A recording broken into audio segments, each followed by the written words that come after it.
Alright, it's Thursday, April 10th. Let's continue your octopus education. Octoeducation.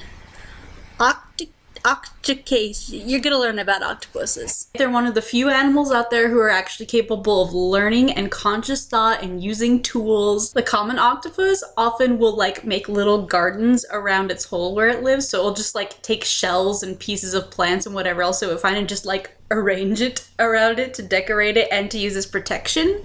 Some octopuses will carry around crustacean shells with them to use as weapons, so they'll just have some shell in their arm, and then if someone threatens them or if they see something they want to eat, they just whack them with it. Also, the smaller ones will often find crustacean shells to hide in, even if they have to kill the crustacean inside first. And then they'll just curl up inside and hide in there, and it's so cute. There are some countries and states in which octopuses are classified on a higher level of sentience because they have such sensitive nervous endings that there are more strict laws about what's considered inhumane because they can feel so much pain. Also, the blanket octopus is known for tearing off the tentacles of the Portuguese man-o-war, which is venomous, and just using it as a weapon. So it's basically just carrying around an ocean taser. Yeah.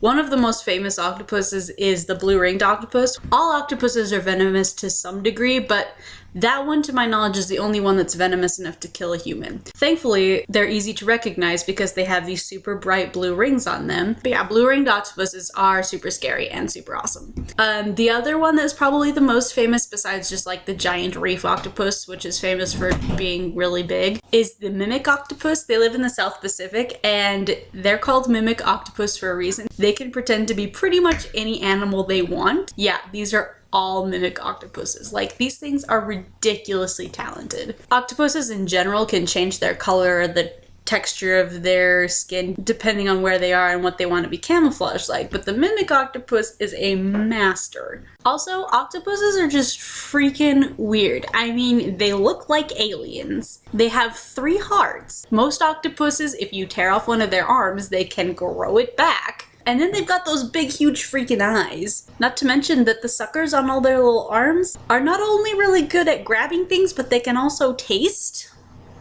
Okay, octopuses are so weird that there are some Polynesian cultures who used to believe that octopuses were the only remnants of the past inhabitants of the planet Earth before the rest of life was wiped out and it was just the octopuses left over, which makes sense to me because I mean, if you're a fishing culture and you're looking at all these other fish and then boom, there's this octopus that's just the weirdest thing you've ever seen in your life, I would assume it wasn't normal also. Okay, and octopuses are just gorgeous. Look at them. There are about 300 different recognized species of octopus, which is over a third of the total number of cephalopods in general. And they range from these teeny tiny little ones that are the size of your hand when they're fully grown to the giant Pacific octopus, which can get ridiculous. We don't even know how big it can get because they just keep growing. And then there's ones that live in shallow waters over in the coral reefs, and then there's ones like this that live in the Antarctic seafloor vents,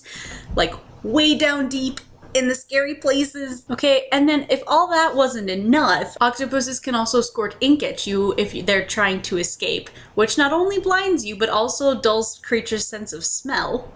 Plus the fact that they're super strong, okay? There are octopuses that can wrap around a shark and break its spine. Basically, the octopus is the coolest animal in existence, and people always make fun of me because I talk about them so much, but really, I don't understand why they're not everyone's favorite, because honey badgers got nothing on these guys. They are the mob bosses of the ocean, and you better not mess with them because you will regret it.